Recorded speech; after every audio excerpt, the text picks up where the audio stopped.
Bonjour et bienvenue. Le message qui va suivre vous est présenté par Impact Centre Chrétien Église de Lille. Nous croyons qu'en l'écoutant, vous serez édifiés, encouragés, transformés et propulsés comme une flèche vers votre destinée en Christ.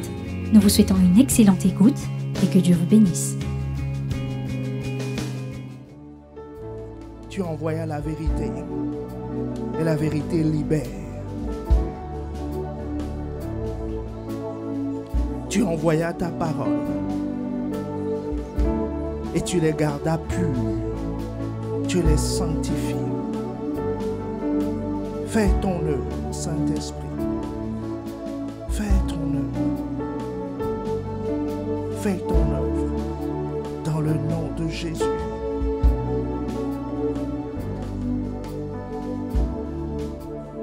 Je vois les chaînes tomber. Je vois les chaînes tomber. Ah, je vois Je vois les chaînes tomber. Seigneur, merci.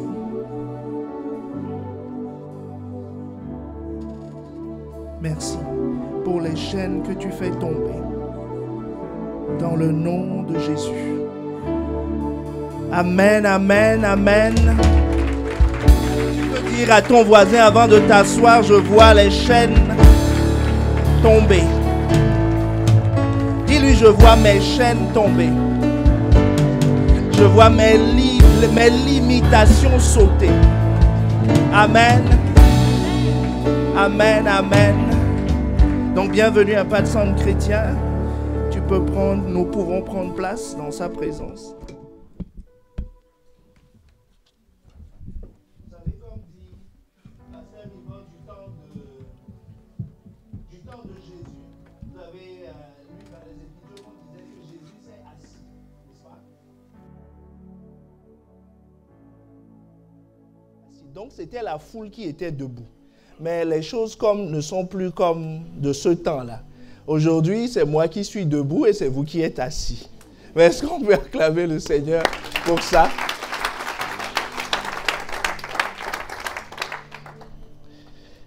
Et Jésus s'est assis plusieurs fois. Un jour, je vous parlerai de quand il a lu Ésaïe 61, disant que l'Esprit du Seigneur est sur moi.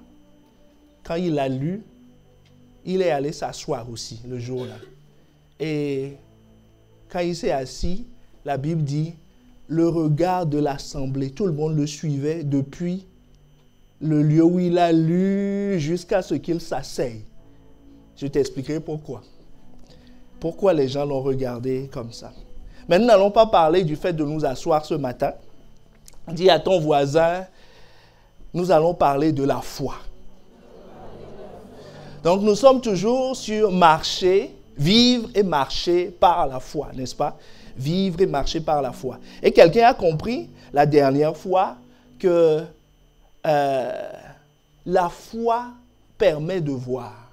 La première chose que la foi fait dans une vie, c'est que la foi te permet de voir. Parce que plus tard, la foi va te pousser à parler. Et la foi va te pousser à agir. Donc, si tu n'as pas vu, tu ne peux pas agir. Est-ce que quelqu'un me suit?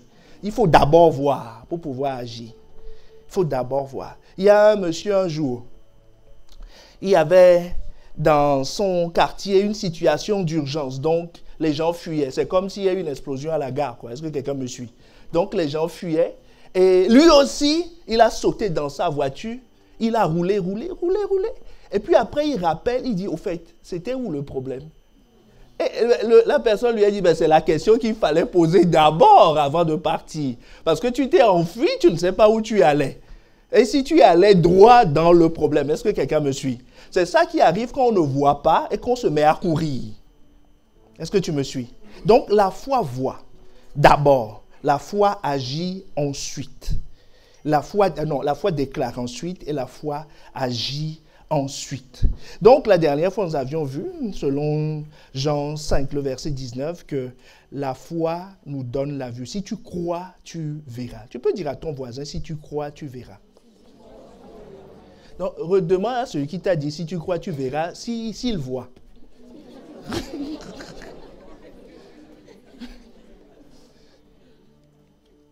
Et Jésus nous a expliqué que le sens le plus important, c'est la vue, n'est-ce pas? Et la particularité de l'œil, c'est que ça ne fonctionne qu'avec la lumière. Et la lumière, c'est une personne. La lumière, c'est d'abord, avant de la connaître comme étant une personne, nous la connaissons comme étant la connaissance. Je vous donnais l'exemple du siècle des Lumières. Quand on dit le siècle des Lumières, c'est le siècle où la connaissance était foisonnante. Donc la lumière vient de la connaissance. Mais toute connaissance ne produit pas la vie. Toute connaissance n'est pas la vraie lumière. La Bible nous parle dans le jardin d'Éden de l'arbre de la connaissance du bien et du mal. C'est une connaissance. C'est ça qui nous a amenés là où nous sommes aujourd'hui. Est-ce que tu me suis? Donc la connaissance, il ne faut pas se limiter à définir la lumière comme étant la connaissance. La connaissance, la lumière, la vraie lumière, c'est une personne. Donc, c'est ce que Dieu révèle. Est-ce que tu me suis? C'est ce que Dieu révèle. Et cette lumière dans la vie du juste est croissante. Est-ce que tu me suis? Elle est croissante. Elle ne commence pas par un projecteur. La Bible nous dit, ta parole est une lampe, n'est-ce pas, à mes pieds, et une lumière sur mon sentier. Ce n'est pas le même type de lumière. Est une lampe à mes pieds, c'est un petit phare. C'est comme le phare de la voiture. Ça n'éclaire pas Paris, hein. Ça éclaire 20 mètres devant toi. C'est une petite lumière. Mais par contre, sur la voie, il y a des lampadaires. Est-ce que tu me suis? C'est un autre niveau de lumière. Et au-dessus de tout ça, il y a une autre lumière qui s'appelle le soleil, qui définit le jour. Et qui te fait voir tout l'environnement. Alors que ton phare te fait voir là où tu es, la lumière, l'éclairage de la route te fait voir la route, et le soleil te fait voir l'environnement. Est-ce que quelqu'un me suit? Donc, il y a, Proverbe 4, le verset 18 nous dit, « Le sentier des justes est comme la lumière resplendissante, dont l'éclat va croissant jusqu'au milieu du jour. » Jusqu'au milieu du jour. Donc, cette lumière s'élargit avec le temps. Et si la foi, c'est de voir, donc la progression de ta foi, plus cette lumière croît, plus ta foi grandit. Est-ce que tu me suis? Est-ce qu'on est ensemble? Ta foi grandit. Regardez l'histoire de la femme samaritaine. Tout le monde connaît la femme samaritaine.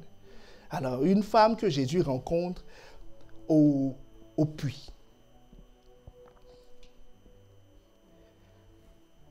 Elle a d'abord reconnu Jésus dans la chair et dans le sang. Et je te dis, Jésus a parlé de ce n'est ni la chair ni le sang qui t'ont révélé ces choses. C'est progressif. Hein? Le sang voit mieux que la chair.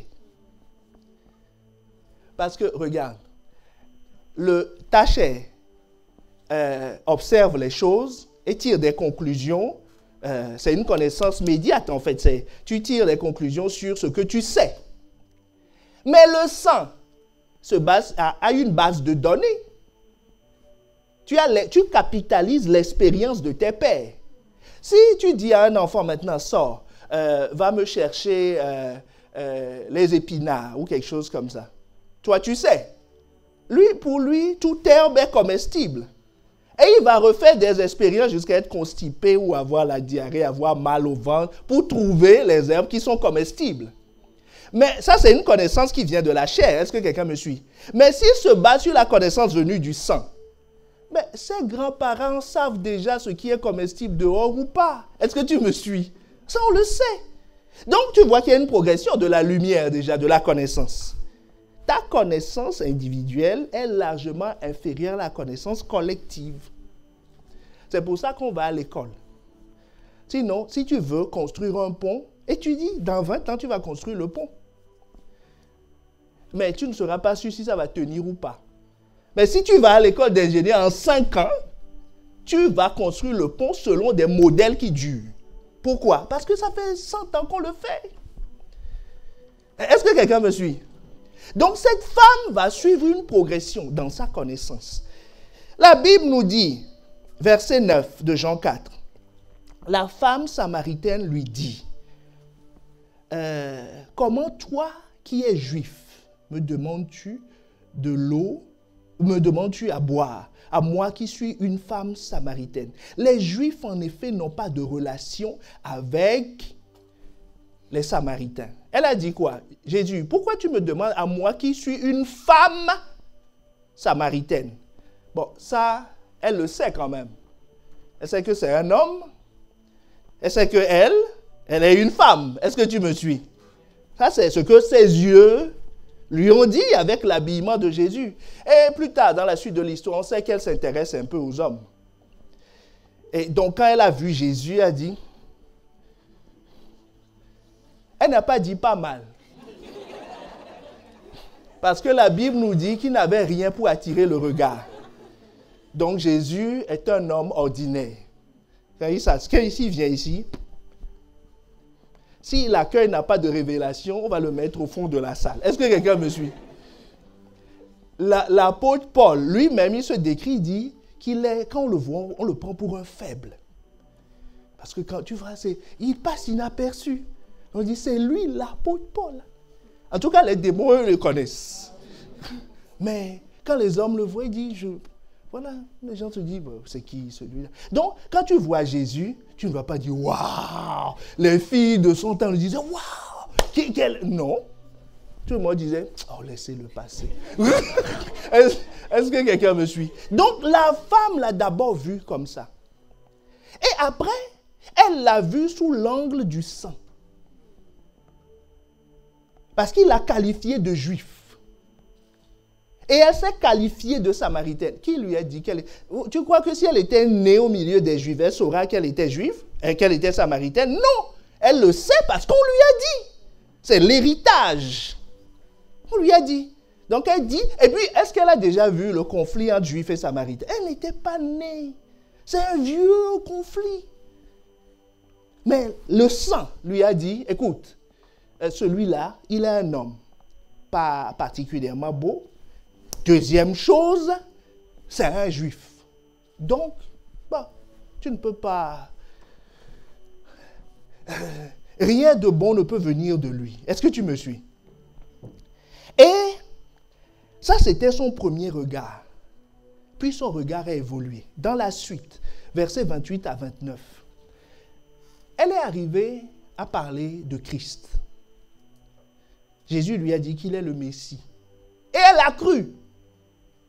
Verset 21 dit, alors la femme, ayant laissé sa cruche, s'en alla dans la ville et dit aux gens, venez voir un homme qui m'a dit tout ce que j'ai fait. Est-ce que tu me suis? Cet homme lui a dit tout ce qu'elle a fait. Donc elle a vu un fait, quelque chose d'anormal chez cet homme juif. Est-ce que tu me suis? Et elle est arrivée à la conclusion, ne serait-ce pas le Christ? Oh, tu sais maintenant qu'on ne peut pas reconnaître le Christ par des recherches scientifiques ou des tests d'éprouvette. Tu vois, tu prends un peu d'acide de ceci, tu auras un dégagement de gaz et tu sais si c'est le Christ ou pas. Ou tu t'assois à la bibliothèque, tu observes, et tu arrives à la conclusion que non, ça ne peut être que le Christ. Donc ça veut dire qu'elle est passée de la chair et du sang au monde spirituel. Elle a vu. Elle dit, mais non, ce gars, c'est le Christ. Et vous voyez, toute sa vie a changé. elle est repartie au village. La femme aux 5 hommes, repartie au village. Et elle va dire, venez voir un homme encore. Est-ce que tu me suis? Mais plus les gens l'ont suivi. Donc c'est que les gens ont compris que non. Ce dont elle parle cette fois-ci, c'est différent. Est-ce que tu me suis? Oh, dis, ce sera mon cas. Ce sera la trajectoire de quelqu'un ce matin qui va quitter le monde des 5 sens, le monde du sang, pour rentrer dans le monde de l'esprit, pour reconnaître Christ tel qu'il est. La question, c'est comment cette femme est passée en l'espace d'une conversation au puits de l'homme au juif, du juif au Christ. Est-ce que tu me suis? En 15 minutes de conversation. Donc, ce n'est pas une question, oui, tu sais, moi, j'écoute, je réfléchis. Je suis en train de progresser vers la foi. Mon ami, tu peux le faire en l'espace de 5 minutes.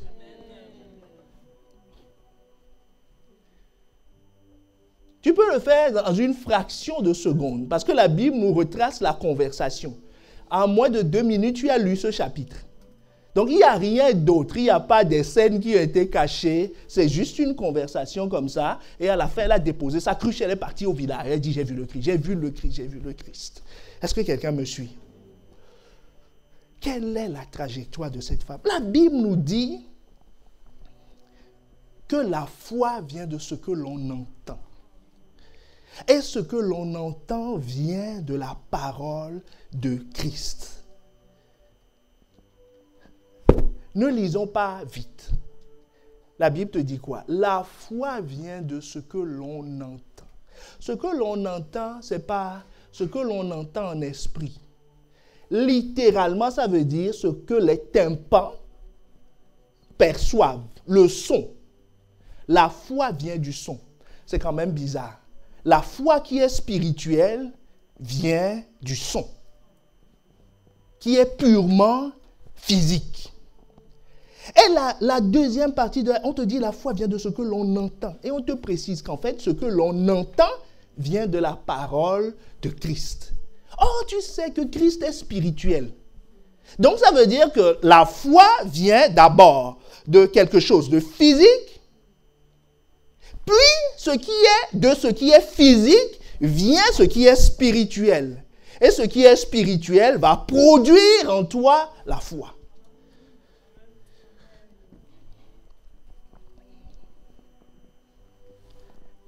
Autrement dit, la foi semble commencer. Quand je dis semble commencer, c'est une figure de style. Je peux dire la foi commence par quelque chose de naturel pour t'amener dans le spirituel. Donc tu retrouves les 3 niveaux d'écoute dont Jésus parlait la dernière fois. Ça veut dire que pour avoir la foi, tu vas passer par la chair, le sang et l'esprit.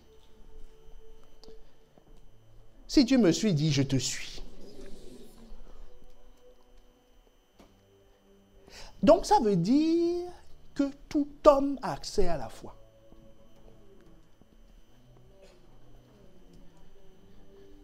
Parce que si ce n'est que spirituel, c'est que les êtres spirituels qui auront accès à la foi.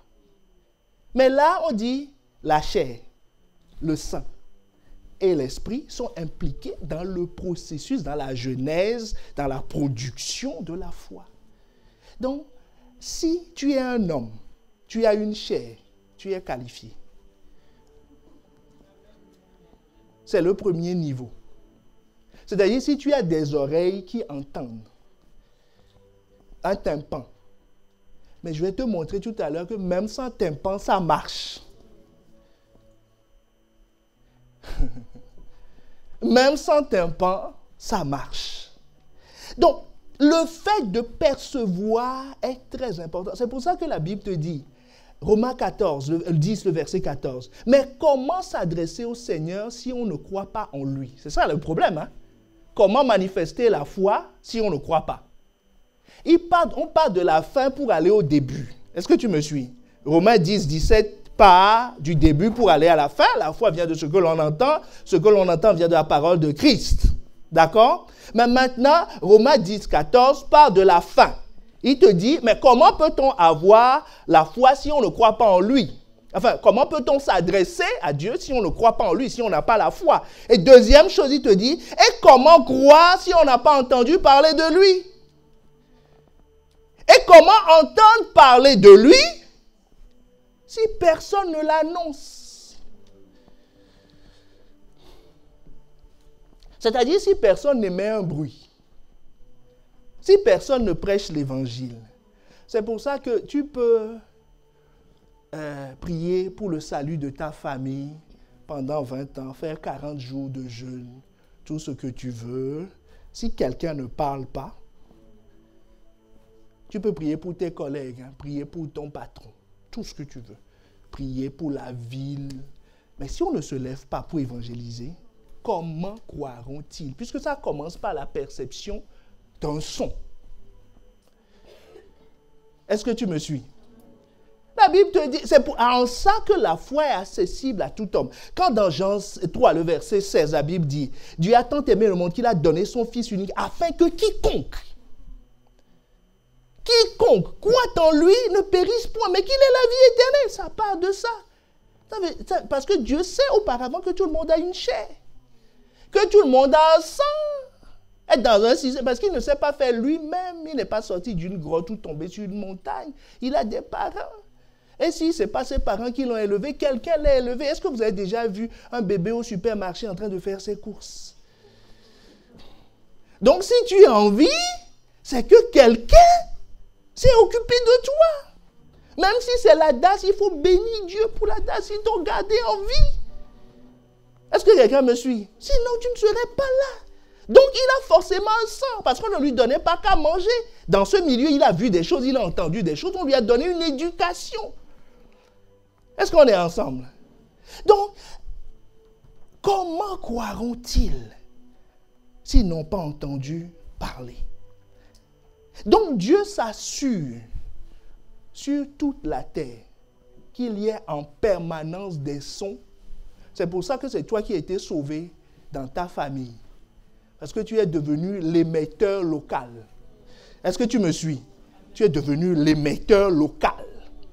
Voilà. C'est pour ça qu'il ne sauve pas toute la famille le même jour. Une personne, c'est suffisant. S'il amplifie bien le signal, dans un service, tout le monde ne sera pas sauvé. Mais il y a quelqu'un qui a donné sa vie à Christ. C'est l'émetteur local. Quelle que soit la position de la personne, qu'il soit l'aîné, le benjamin, monsieur, madame, le cousin, ainsi de suite, du moment où tu es connecté à un milieu, tu deviens l'émetteur dans ce milieu. Et tu dois émettre des sons pour le salut, des sons pour que la foi naisse. Si tu n'émets pas, Romains 10, 14 s'applique et dit, mais comment entendre parler de lui si personne ne l'annonce? Oh, dis à ton voisin et dis à toi-même, c'est fini. Dieu a trouvé un émetteur. Voilà.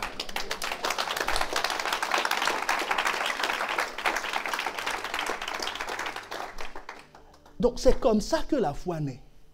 C'est pour ça que celui qui ne vient pas à l'église, c'est un lieu où il y a une émission. Sa foi sera la foi de la disette.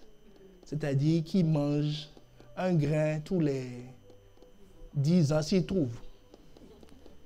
C'est un jeûneur professionnel, un chétif de haut rang. Est-ce que quelqu'un me suit? Parce qu'il n'aura pas à manger. La foi vient de ce que l'on entend. Si tu t'exposes à la parole, tu vas avoir la foi. Je vous ai dit qu'il y a une femme qui a dit à son mari, n'écoute pas ce truc. Parce que s'il l'écoute, il aura la foi. Est-ce que tu me suis? Voilà. C'est pour ça que le diable suggère à quelqu'un dit n'écoute pas. Non, c'est plus facile d'écouter Rihanna ou les actualités. Tu vois, il n'y a aucune résistance quand il s'agit de faire ça. Mais dès que tu veux écouter le message de la foi, c'est comme si il y a des forces qui se lèvent.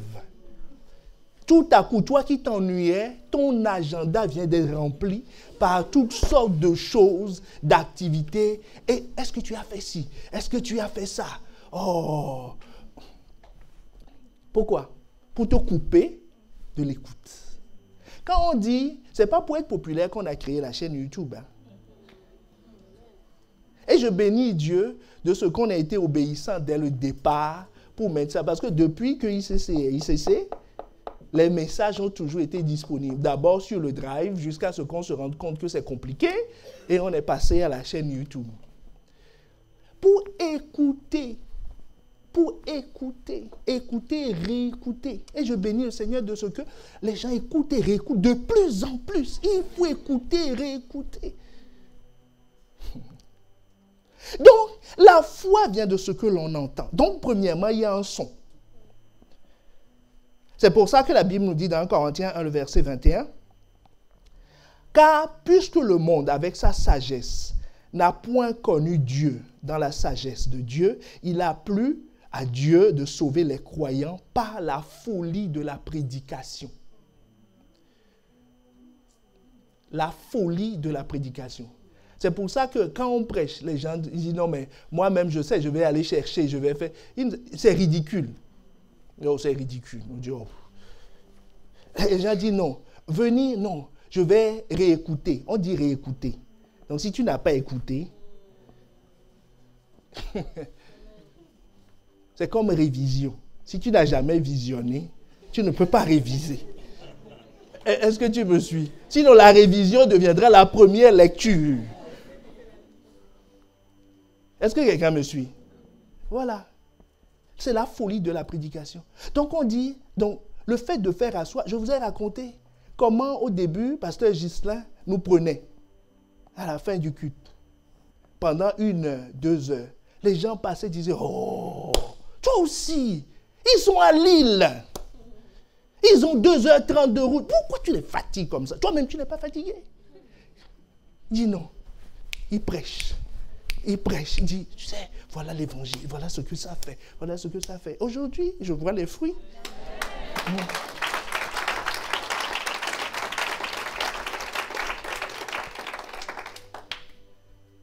Ce n'est pas de la blague. L'enseignement de la parole. La lecture de la parole, l'écoute de la parole, la foi vient de ce que l'on entend. Celui qui n'a pas entendu n'a pas la foi. Tu verras tout de suite. Il va te faire des shows en disant, mais quand tu vois le niveau de connaissance de quelqu'un, tu sais s'il a la foi ou pas. S'il n'a pas la foi, c'est du show.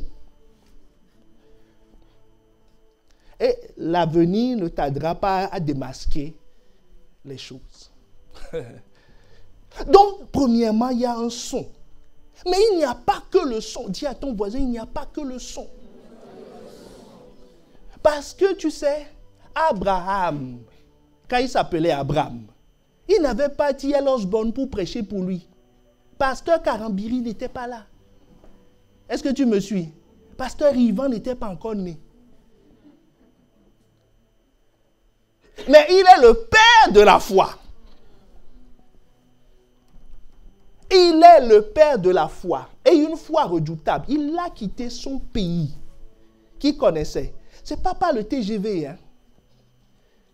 Il fallait marcher dans le désert. Depuis l'Irak actuel jusqu'en Israël. Si tu fais attention, tu verras qu'il y a l'Euphrate. Et entre l'Euphrate et la Syrie actuelle, Israël, il n'y a rien. Il n'y a pas de fleuve. Et il n'y a pas de ravitaillement en vol. Ce n'est pas la peine de commencer et de prier pour qu'on t'envoie de l'eau. Donc, il fallait un trajet. C'est pour te dire que ce n'est pas... tu appelles les gens, tu dis, tu es où là? Je suis à Macambaré. Bon, je marche pour aller à Lille. On ne parle pas de ça. Il fallait vraiment être motivé pour faire ce voyage. Parce que c'est la mort au bout. Si tu ne t'organises pas bien, après 2 jours dans le désert, ton stock d'eau va finir parce que tu as 1000 kilomètres devant toi, dans une terre aride, sans GPS. Et il était en Irak, dans un village. Ce n'est pas un spécialiste du désert. Est-ce que quelqu'un me suit? Mais il a eu la foi. C'est pour ça que l'apôtre Paul dit, 2 Corinthiens 2, verset 15, « Nous sommes en effet pour Dieu la bonne odeur de Christ, parmi ceux qui sont sauvés, parmi ceux qui périssent. » Donc il y a la folie de la prédication, où on parle, et il y a la bonne odeur. La bonne odeur. La bonne odeur, est-ce que ça fait du bruit? Une bonne odeur qui fait du bruit, c'est les gens qui font du bruit. Est-ce que tu me suis? Mais c'est pas, la bonne odeur ne fait pas de bruit. Mais la bonne odeur dégage une atmosphère. Un jour, on m'avait présenté à une fille avec qui je travaillais pendant longtemps comme étant chrétien. C'est un autre frère qui travaillait avec nous, qui lui est chrétien. On se connaissait comme chrétien. Et elle ne savait pas, mais lui la connaissait. Et donc un jour, il lui dit, ben, tu sais que c'est un frère. Et elle me dit,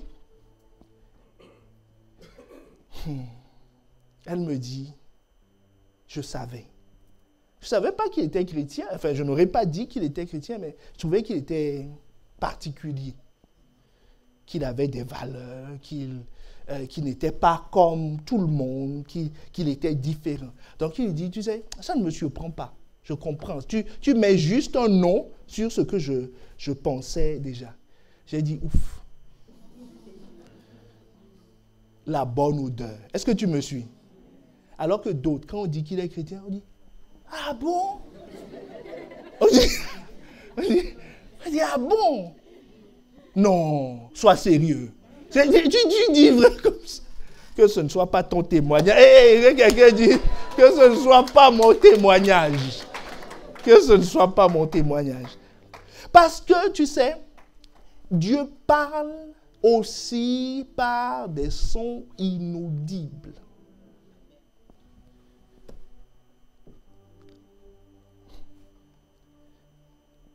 Le psaume 19, le verset 1 à 3. Les cieux racontent la gloire de Dieu, et l'étendue manifeste l'œuvre de ses mains. Le jour en instruit un autre jour, la nuit en donne connaissance. Est-ce que tu me suis? La nuit, la Bible est en train de dire que la nuit de samedi, va parler à la nuit de dimanche. Ils se font des transmissions. Est-ce que tu me suis? Ce n'est pas un langage. Ce ne sont pas des paroles dont le son peut être entendu. Mais ils communiquent. Ils communiquent pourquoi? Romains 1, le verset 20 te dit « La puissance sans limite de Dieu et ce qu'il est lui-même, ce que Dieu est, sont des réalités qu'on ne voit pas. Mais depuis la création du monde, quand on dit on ne voit pas, on ne le voit pas à l'œil nu. Mais depuis la création du monde, l'intelligence peut les connaître au travers de ce qu'il a fait. Quand tu vois les œuvres de Dieu, tu peux déduire qu'il y a quelqu'un derrière. Les êtres humains, on dit les êtres humains, donc tous les êtres humains, chrétiens ou pas chrétiens, convertis ou pas convertis, vivant au fin fond de la Creuse ou vivant au pôle Nord, quel que soit les êtres humains sont sans excuse. Personne ne peut se lever et dire « j'ai jamais entendu ». On va te demander « tu vois ou pas ?» Est-ce que tu me suis? Est-ce que tu vois ou pas? Si quelqu'un peut entendre, c'est mieux, parce qu'on va lui expliquer de façon pratique. Mais s'il n'entend pas de façon pratique, il va voir, discerner au travers de ce que Dieu fait et comment Dieu fait les choses. Donc ça veut dire que tout homme, à un moment de sa vie, va se poser la question de l'éternité, du spirituel. Va se dire, On n'est pas que naturel. Vous savez, si tu prends l'histoire de tous les peuples, aujourd'hui, en Europe, on fait semblant de dire que Dieu ne fait pas... C'est faux. Tu vas dans tous les villages, dans tous les coins, il y a des autels.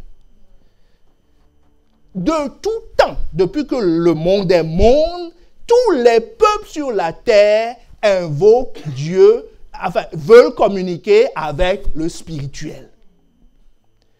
Parce que, tu sais, quand tu vas bien, tu ne te poses pas trop ces questions. Mais quand tu commences à tomber malade et que tu as pris la plante que tu connais, ça, je suis en 1150. Hein. Tu as pris la plante. On t'a fait les massages qu'il faut, on t'a tout fait.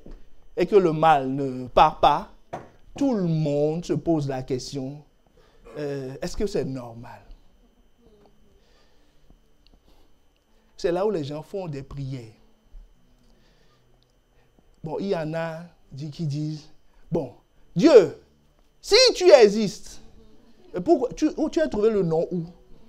Pourquoi tu es arrivé à cette conclusion? Est-ce que tu me suis? C'est parce que tu te dis, bon là, tout ce qu'on sait faire, on l'a fait. Bon, maintenant on va appeler l'inconnu. Les gens disent, non, c'est une inconnue quelque part pour ne pas l'appeler Dieu. Les gens disent, c'est la plante. Il va faire une libation à la plante. Ils disent, non, il est dans l'oiseau qui vole. Mais tout ça, c'est pour dire que tu t'interroges.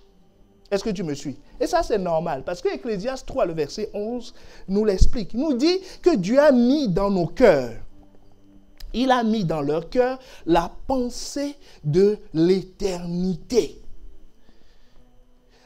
Bien-aimés, je suis en train de nous amener à comprendre que ce message de l'Évangile arrive à tout le monde. D'une façon, par le son, ou par l'observation de la nature. L'observation de ce que Dieu a fait. L'observation de ce que Dieu a fait. Mais quand tout le monde arrive à cette conclusion, tout le monde, tout le monde arrive à cette conclusion, il y a une différence qui va se faire.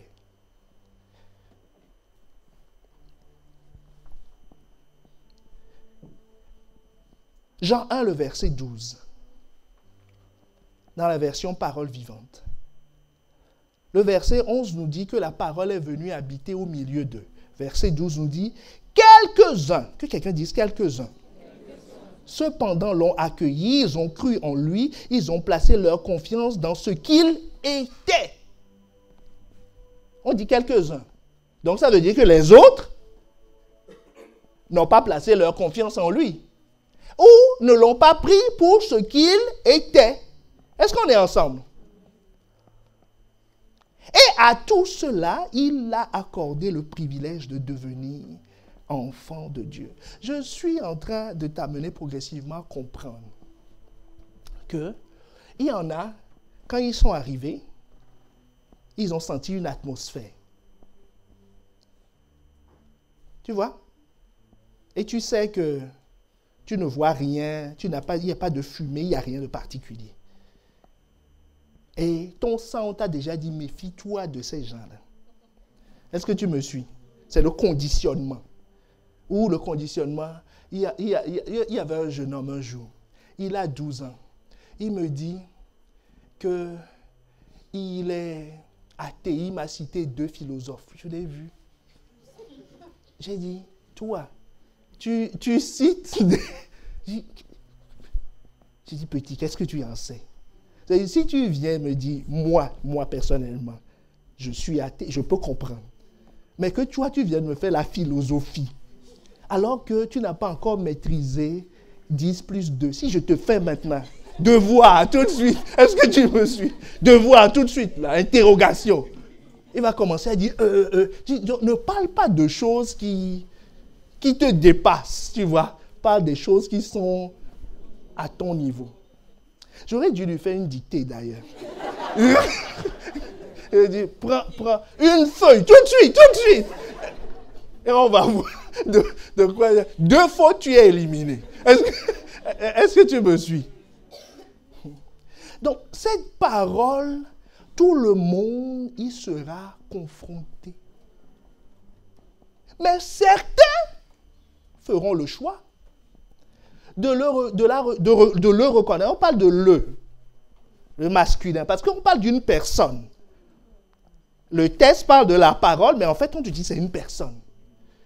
Certains vont le reconnaître comme il est, et d'autres vont dire, tu sais, tout est relatif. Tout est relatif. Un jour, il y a une personne qui m'a exposé son problème en disant non, ça ne va pas. Mais depuis que j'écoute les messages, ça va mieux. J'ai dit, bon, l'église est là-bas. Ce n'était pas ici, c'est dans un autre pays. J'ai dit, l'église est là-bas, vas-y. Vas-y, tu vas écouter. Là, donc ça veut dire quoi? Que de ces problèmes, elle a trouvé une solution. Elle s'est rendue compte que ce que j'écoute là, c'est différent de Europe 1. Que c'est différent de ce que je faisais avant. Que c'est différent des solutions. Donc, elle est passée de quoi? Du sang, de la chair au sang. Puisque le sang lui a enseigné que quand les choses te dépassent, il faut aller dans un autre monde. Et il est arrivé à la conclusion que c'est spirituel. Mais maintenant, la personne a vu le spirituel. C'est ce qu'il est. Maintenant, il faut faire un choix. Et la personne m'a dit, non, en fait, tu sais, je n'ai pas trop le temps. Je vais réfléchir. Qu'est-ce qu'il est en train de dire? Je ne reçois pas. Est-ce qu'on est ensemble? Je ne reçois pas. C'est aussi simple que ça. C'est aussi simple que ça. Je ne reçois pas. Donc, il y en a qui ne reçoivent pas. Mais tout le monde est confronté à ça. Dieu va se révéler dans ta vie et tu sais que c'est Dieu. Tu sais que Dieu est ici. Tu sais que la parole que tu entends, c'est Dieu. Tu sais que tu as besoin d'une église. Tu sais que tu as besoin de... Les gens, ils le savent. Mais il y a certains qui vont dire, oui, je le sais, mais je ne veux pas. Non, je suis trop fier. Moi, un jour, j'ai exposé l'évangile à un monsieur. Il avait un gros problème. Un problème qui engageait même son pronostic vital. Et je lui ai exposé le problème. Il dit, ah, j'ai compris. J'ai compris. Et il m'a fait un résumé. Il a parfaitement compris. Il était intelligent. Il a compris. Mais il me dit, mais tu sais, non. Moi, je ne peux pas faire ça. Ça implique quoi? Venir à l'église. Non, non, non, non, non, non, non, non, non, non, non, non. Il dit, vous n'êtes pas fâché? Il dit, moi, pas du tout. Pas du tout. Moi, je t'ai montré le chemin. J'ai exposé les choses. Pourquoi moi, je vais me fâcher pour ça? Il dit, non, si tu veux, je peux même te faire la bise. Moi, je viens t'expliquer les choses. C'est à toi de décider. Là, et ce n'est pas étonnant. Jean 1, le verset 12 nous dit, certains ont choisi et d'autres pas. Est-ce que tu me suis? Regarde Jésus. Jésus, il a fait la multiplication des pains. Jean 6, 26 à 27. Il a fait la multiplication des pains. Il y en a qui ont vu que non. Cet homme, non. Dieu est avec lui. C'est les faits. Il y en a qui ont déduit que Dieu est avec lui. Le lendemain, il y en a qui sont allés le chercher parce qu'eux, ils disent qu'il est un boulanger. C'est-à-dire, ils ne voient pas du tout sa spiritualité. Ils sont allés le chercher. Regardez, Jean 6, 26, ce que Jésus leur dit. Jésus leur répond, oui, je vous le dis, c'est la vérité. Vous me cherchez seulement parce que vous avez mangé autant de pain que vous avez voulu hier.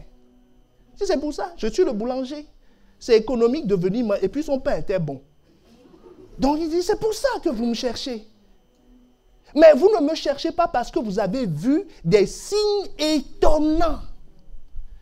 C'est-à-dire, vous ne donnez pas la place au spirituel dans ce que vous avez vu. Vous n'acceptez pas le fait que ce que vous avez vu est un signe du monde spirituel. Oh, il y a un pasteur, je regardais une vidéo, un pasteur a prêché sur comment avoir le caractère de Christ. Mais il a un ministère puissant de guérison. Donc, dans l'église, les gens viennent avec des panneaux. Je n'arrive pas à marcher. Donc, il s'approche d'une femme qui n'arrivait pas à marcher. Donc, avant de prier pour lui, il lui dit, de quoi on a parlé? C'est à la fin du message. Hein? C'est comme si je finis la prédication, je dis les malades avancés. C'est pas le lendemain, c'est le jour même. Il dit, de quoi on a parlé? Qu'est-ce que tu as reçu? La femme dit, oh, que le Seigneur me localise dans sa gloire. Me localise dans sa gloire. Qu'est-ce qu'elle dit? Pasteur, parle pas beaucoup. Moi, tout ce que je veux, c'est d'être guéri. Autrement dit, le pasteur, ce n'est pas un enseignant, c'est un guérisseur. Il est au même titre que le docteur. C'est-à-dire, le docteur, lui, n'a pas pu. J'ai entendu dire que toi, tu es docteur de la parole. Tout docteur guérit. Donc, il dit, allons seulement. Le pasteur lui redemande, on n'a pas parlé de ça. On a parlé du caractère. Il dit, oui, mais que le caractère de Dieu me localise. Donc, on a compris que c'est plus la peine, quoi. Donc, ça veut dire quoi? Elle a vu la puissance de Dieu depuis le début du culte. La main de Dieu, la profondeur de la révélation, tout ça. Mais elle n'en tient pas compte. C'est comme Jésus. Jésus est boulanger, le pasteur est un guérisseur. Elle n'attendait que ce moment. Et le pasteur lui a dit, reçois ta guérison. Elle s'est levée. Elle a commencé à courir. Et quand elle a commencé à courir, je suis en train de parler du fait que du naturel, tu dois discerner le spirituel. Elle a commencé à courir. Et le pasteur était parti. Et quand il était parti, il lui dit, en rigolant, il lui dit, écoute le message quand même, hein? Elle dit, non, pasteur, je vais écouter.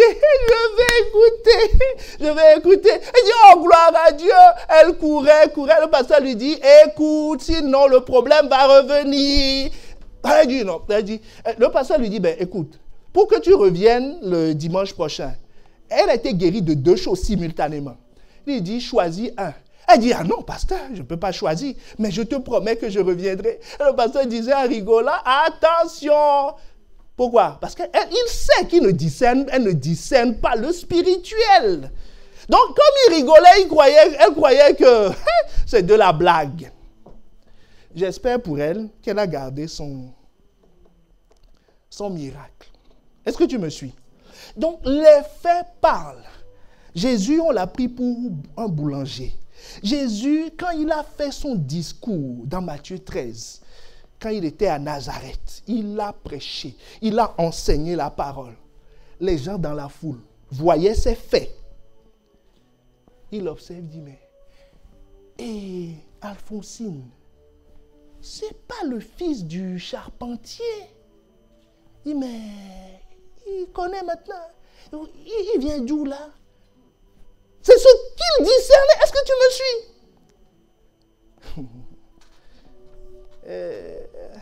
Que Dieu t'accorde la grâce de voir les faits et de comprendre que c'est Dieu qui frappe à ta porte. Que c'est Dieu qui frappe à ta porte. Que c'est Dieu qui frappe à ta porte. Des gens ont senti la présence de Dieu. Certains, comme Nathanaël, a eu une parole de connaissance. Il vient, Jésus lui dit, je t'ai vu quand tu étais sous le figuier. Tout de suite, il a compris que ce fait, en fait, vient du spirituel. Et qu'il faut le traiter comme tel. Est-ce que quelqu'un me suit?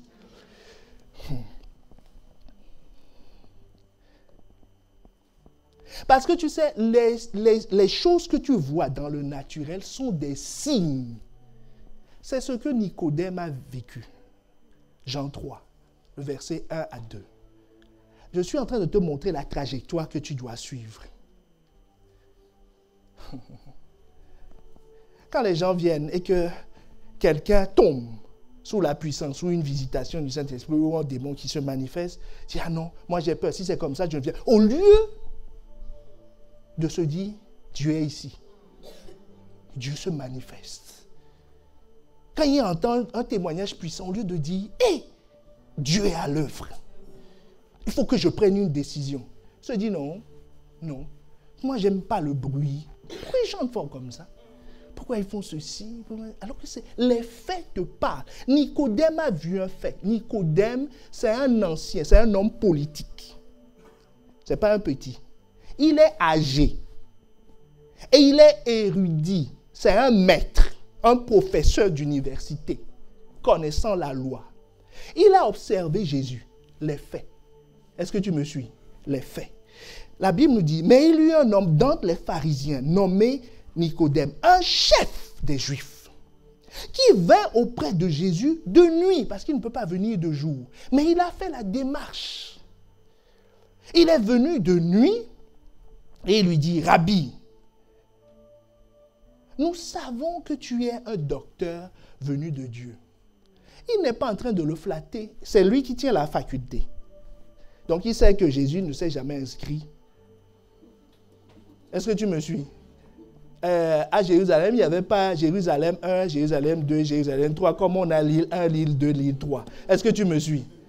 Voilà, c'est une seule université pour tout le coin. Donc on sait qui connaît. Est-ce que tu me suis? Mais il dit, l'œuvre que ce jeune fait, il ne peut être qu'un docteur. Et il lui dit, car personne ne peut faire ces miracles que tu fais si Dieu n'est avec lui. Ah, que le Saint-Esprit te parle. Pour quand tu vois les œuvres, quand tu vois ce que Dieu est en train de faire, et le message arrive jusqu'à toi, soit par le son, ou par ce que tes yeux ont vu, ou ce que tes sens, c'est-à-dire tout ce qui est inaudible, a senti, prends-le au sérieux, en disant, Dieu est à ma porte. Maintenant, j'ai le choix. C'est-à-dire, j'ai déjà balayé ce que la chair peut me donner, le sang peut me donner. Maintenant, il ne me reste plus que le spirituel. Tout le monde est confronté à ce choix. À un moment de sa vie, confronté à ce choix. La Bible nous dit, Jean 1, le verset 12, que certains ont fait le choix et d'autres pas. Maintenant, comment on sait ceux qui ont fait le choix? Est-ce que ça t'intéresse de savoir?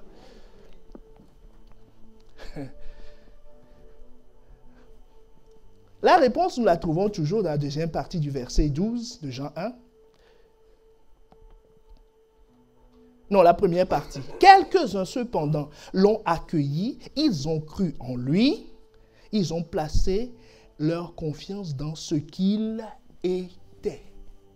Tu sais, on saura si tu sais que le monsieur que tu vois est le président de la République ou pas. On saura si telle personne est ton père ou pas, en fonction du comportement que tu as vis-à-vis de la personne.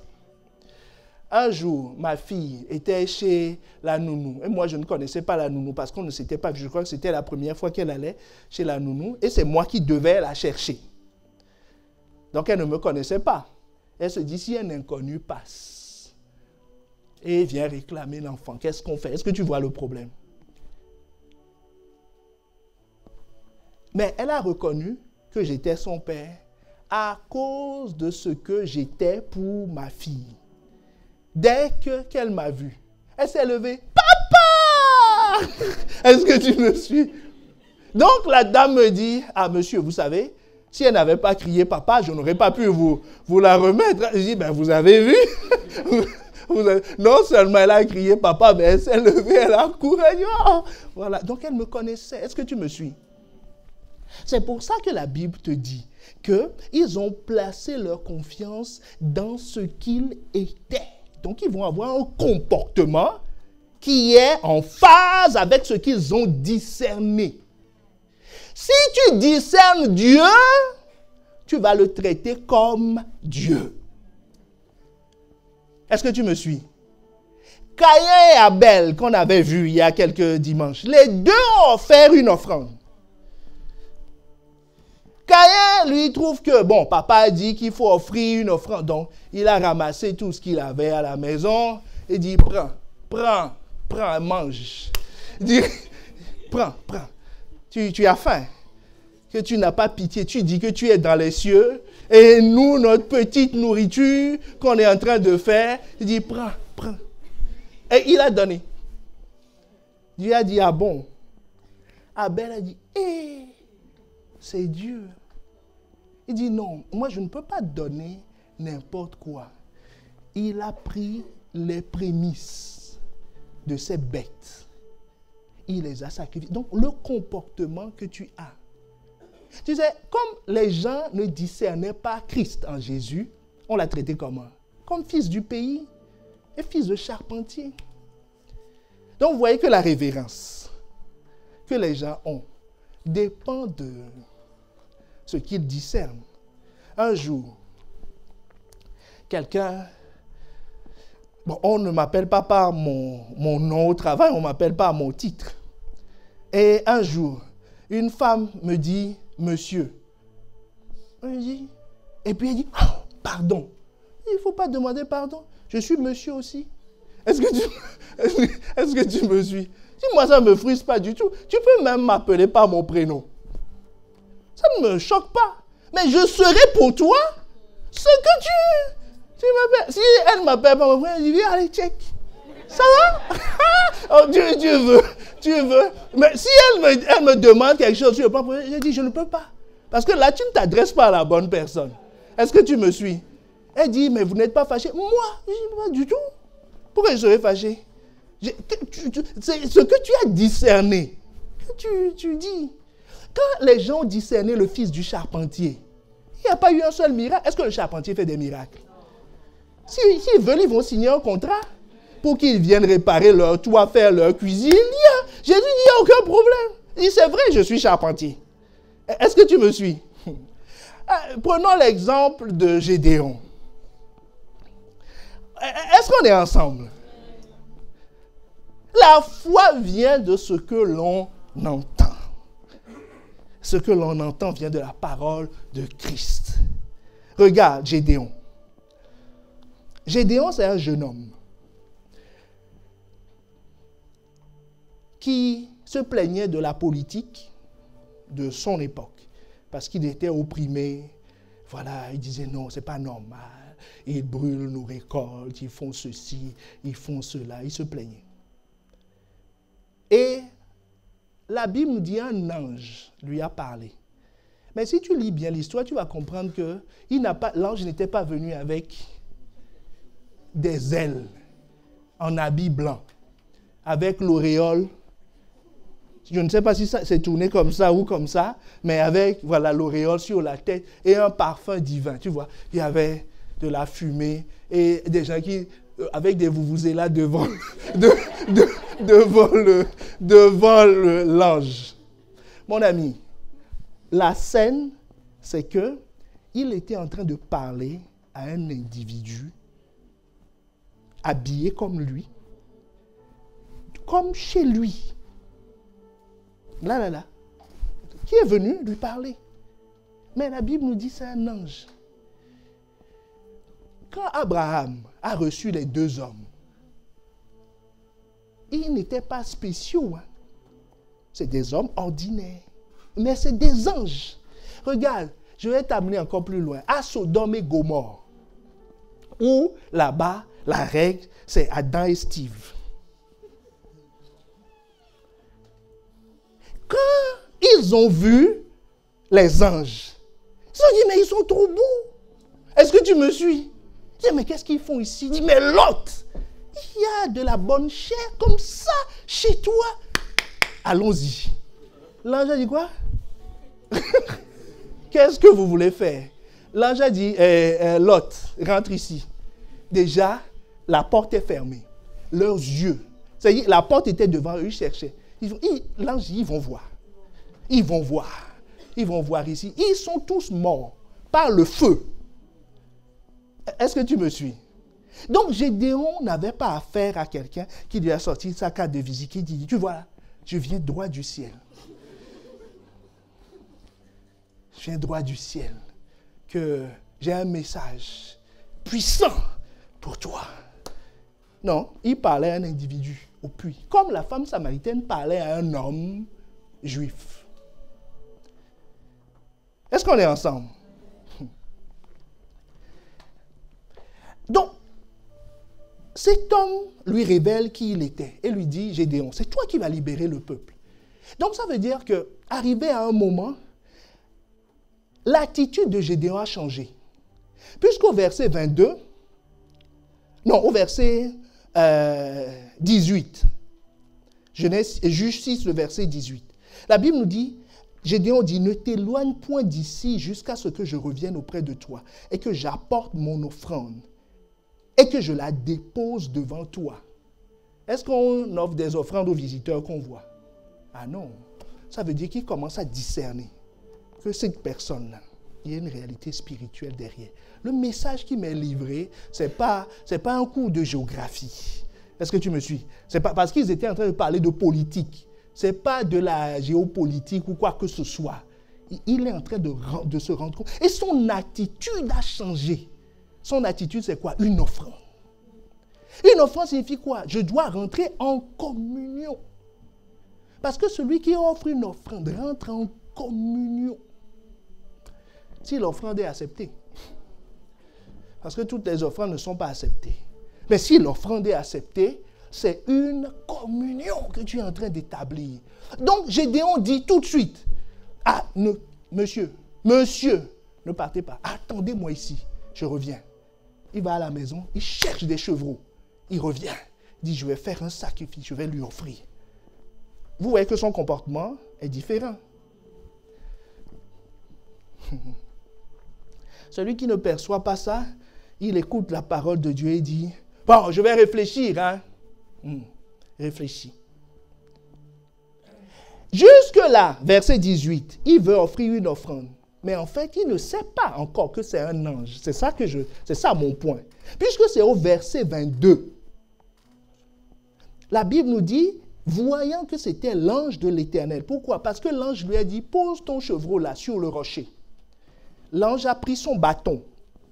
Le bâton qu'il a coupé, tu vois non? Un bâton. Il touche la viande prend feu. Quel briquet. Tu vois le truc. Il dit, reste là. Il dit, c'est bien. L'ange lui dit, étale la viande. Prends du pain sans levain. Voilà la Sainte Seine. Hein? Et il dit, fais ça. Et il prend son bâton, il touche. Ça fait pshhh. J'ai dit, on dit, hein? Qu'est-ce qui se passe là? Qu'est-ce qui se passe? Et il dit, j'ai dit en voyant que c'était l'ange de l'Éternel. Donc ce n'est que maintenant qu'il a la preuve que c'est l'ange de l'Éternel. Il dit, malheur à moi, Seigneur éternel, car j'ai vu l'ange de l'Éternel face à face. Et l'Éternel lui dit, sois en paix, tu ne mourras point. Tu ne crains point, tu ne mourras pas. Et Gédéon bâtit là un autel. L'autel qui est la porte d'entrée entre le naturel et le spirituel. Il a bâti là un autel. Est-ce que tu as bâti un autel dans ta vie? Est-ce que quelqu'un me suit? Est-ce que tu as établi un pont entre Dieu et toi? Est-ce que tu reconnais quand Dieu te parle comme étant un message venant du ciel, quand tu entends la parole? Est-ce que tu as une attitude qui démontre que tu as de la révérence pour cette présence? Est-ce que quelqu'un me suit? Est-ce que tu le respectes? Quand Dieu te dit, mets-moi un temps à part, prie.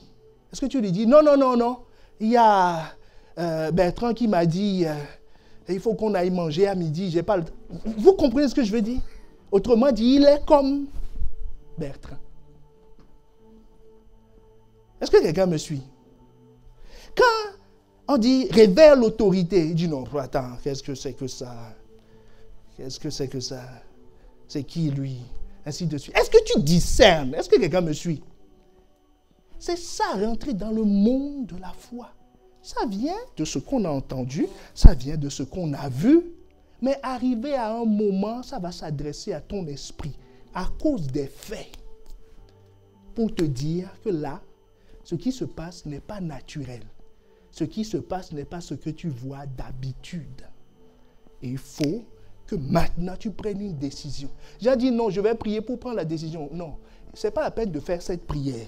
C'est-à-dire, on te pose une question, on ne peut pas te poser une question et tu vas dire à la personne, non, aide-moi à répondre à la question. Non, c'est à toi qu'on pose la question. C'est toi qui es arrivé à la conclusion que là, il y a quelque chose derrière. C'est à toi de prendre une décision. C'est à toi de prendre une décision, de dire non. Si c'est Dieu, je ne peux pas le traiter comme je traite mon emploi du temps. Normalement, il doit devenir prioritaire. Je dois tout aménager pour me rendre disponible pour celui-là. Gédéon ne peut pas dire à l'ange, tu sais, là, je n'ai pas de chevreau, ou bien c'est loin, je n'ai pas envie d'aller à la maison, tu vois que je bats le froment ici. Il dit, monsieur l'ange, fais un tour et reviens le soir. Vous croyez que ça va marcher? Non. Il s'est arrêté, il dit, attends-moi là. Il a laissé ce qu'il faisait. Il est allé chez lui. Il a pris le chevreau. Il a demandé à sa mère, maman, farine. Sans levain. Il est revenu. Il dit, monsieur, merci d'avoir attendu. Il n'a pas dit, ah, c'est bien. Bon, je t'offre ça, mais bon, non. Il est venu et a dit, monsieur, merci d'avoir attendu. Quel honneur pour moi que vous ayez attendu. La révérence par rapport à l'être spirituel. De se dire, c'est pas normal. Et l'ange lui dit, étale le chevreau comme ça. Parce que si tu lis bien le texte, il avait sa façon de faire le sacrifice. Mais l'ange lui dit, non, fais pas comme ça. Étale le chevreau comme ça. Prépare la farine comme ça. Mets-le sur la pierre. Dis, mais attends, c'est moi qui t'invite. Laisse-moi dresser la table. Il dit, mais non. C'est Dieu qui s'offre lui-même. La révérence. Il s'est étalé. L'ange dit, le feu signifiait approuver. Approuver de Dieu. Approuver de Dieu. Que Dieu t'approuve. Qu'il t'aide à passer du naturel au spirituel. Qu'il t'aide à passer de ce que tu entends, ce que tu vois, ce que tu sens, pour comprendre qu'il y a quelque chose derrière. En fait, c'est juste une invitation. C'est juste une invitation. C'est juste une invitation. Juste une invitation. Une invitation. Une invitation. Ce matin, il t'a invité, quelle que soit ta position. Celui qui n'a jamais reçu Christ, il t'a invité. Maintenant, tu sais que ce Christ dont on parle, il est plus qu'un juif. Il est plus qu'un homme. Tu le sais. Tu le sais. Ce n'est pas la première fois que tu le sais parce que tu l'as entendu. Ben, tu le sais depuis longtemps. Depuis longtemps. Depuis longtemps. Depuis longtemps. Mais tu te disais, non, je le ferai demain. Non, il y a des choses plus importantes dans la vie. Non, mon témoignage, mon image. Non, j'ai dit, j'ai craché sur ce Jésus. Je ne vais pas le reprendre aujourd'hui. Il faut quand même avoir de la dignité dans la vie. Mais là, il s'adresse à nouveau à toi. Il te dit, ton comportement révèle quelle est la révérence que tu as pour moi. Certains l'ont reçu. Ceux-là qui l'ont reçu sont devenus enfants de Dieu. Ce qui implique que ceux qui ne l'ont pas reçu ne sont pas devenus enfants de Dieu. Gédéon est devenu un libérateur parce qu'il a discerné qu'il avait affaire à un ange de l'Éternel. Que discernes-tu maintenant?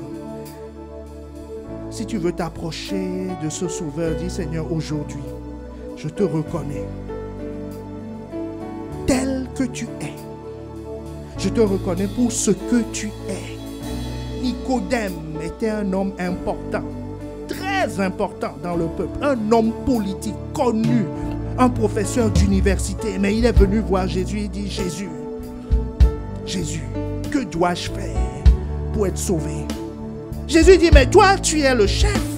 Toi, tu es un enseignant de la loi et tu ne connais pas ces choses. Il dit, Jésus, je ne connais pas. C'est pour ça que je suis venu te voir. Ah, si tel est ton cas, lève la main juste là où tu es. Si tu veux t'humilier, dis, Seigneur, je veux te recevoir. Je veux te recevoir comme Seigneur et Sauveur. Je veux t'admettre. Et lève juste la main. Lève bien haut la main. Là où tu es. Si tu n'es pas concerné, ne lève pas la main. Mais si tu es concerné, lève la main. Lève la main. Parce que nous ne pouvons pas avancer sans te prendre la main. Donc lève la main là où tu es. Il y a puissance. Alors que les têtes sont baissées.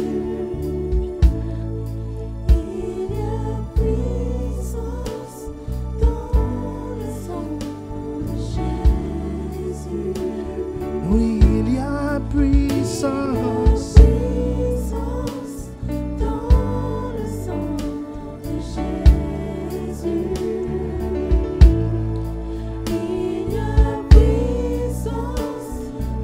Est-ce qu'il y a un candidat? Sinon, c'est pas grave. Nous allons continuer, mais vaut mieux saisir l'occasion. Dire, en fait, je pensais qu'il était un homme historique, mais je vois qu'il est plus que cela. Donner sa vie, c'est simplement élever la voix ensemble dans l'assemblée des fidèles et de dire, je veux le recevoir, non plus comme l'homme historique, non plus comme le juif, non comme l'homme, mais comme le Christ, le Sauveur. Il y a puissance dans ce nom.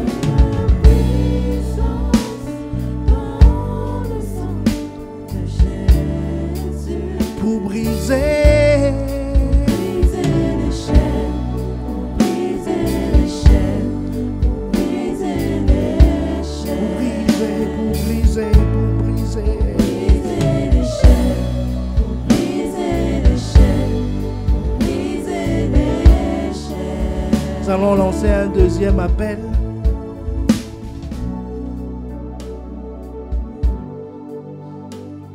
Pour des personnes qui en fait entendent parler tous les jours de l'évangile. Mais en fait, dans leur cœur, ils ne le prennent pas à sa valeur.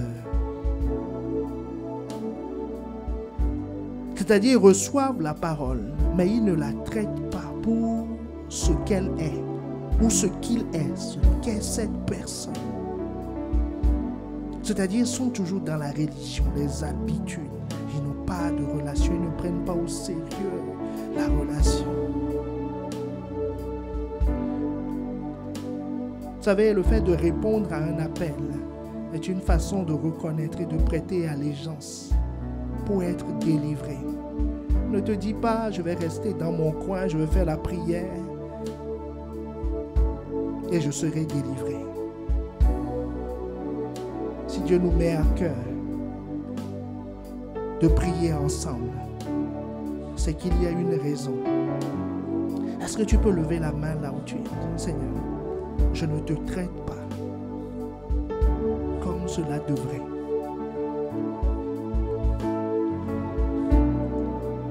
Je reconnais aujourd'hui que je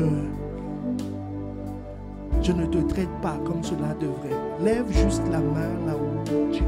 Nous allons prier. Nous allons prier. Nous allons prier. Nous allons prier.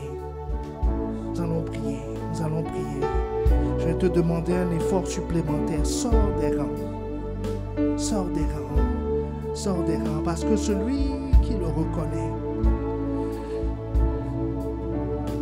prend des décisions, prend des dispositions. Il fait des choses qu'il n'a pas l'habitude de faire. Gédéon a abandonné le froment. Le travail qu'il faisait est parti pour aller le chercher. Pour aller chercher le chevreau. Pour aller chercher la farine. Pour préparer son offrande.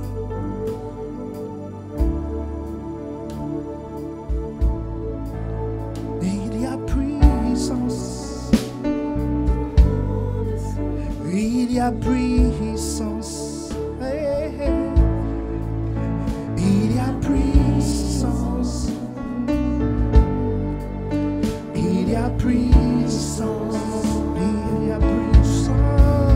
Il y a puissance, Ah, je sens une puissance de libération. il y a puissance, Je vois des chaînes tomber. Il y a puissance.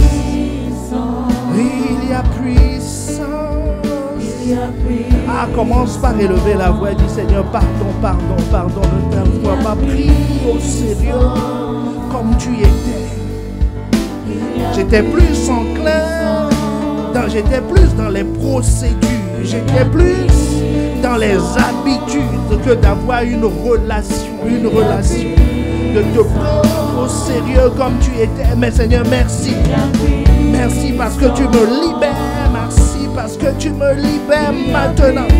Tu me libères maintenant, tu me libères maintenant. Hey. Il y a puissance et cette puissance est en action. Cette puissance est en action maintenant. Elle est en action. Elle est en action. Elle est en action. Elle est provoquée par ta révérence. Elle est provoquée par ton humiliation. Elle est provoquée par la grâce que tu demandes en disant Seigneur, viens à mon secours. Fais-moi changer de dimension. Je veux quitter la chair. Je veux quitter le sang. Je veux rentrer dans le spirituel. Parce que c'est là où tu es. Il y a puissance. Et cette puissance est à ta disposition maintenant. Elle te libère des chaînes. Elle te libère des limitations. Elle te libère des pièges dans lesquels tu es rentré. À cause du manque de révérence pour sa personne. Oh, il y a puissance, il y a puissance, il y a puissance, il y a puissance. Ah, dans le nom de Jésus, que Dieu vous accorde sa grâce, qu'il ouvre vos yeux et que vous voyez au-delà du naturel pour discerner quel est l'environnement dans lequel vous êtes, qui vous êtes et qui il est pour vous dans le nom de Jésus. Dans le nom de Jésus. Recevez cette grâce dans le nom de Jésus. Est-ce qu'on peut acclamer le Seigneur? Vous pouvez regagner vos places et soyez conscients. Conscients. Il y a puissance, il y a puissance. Il y a puissance.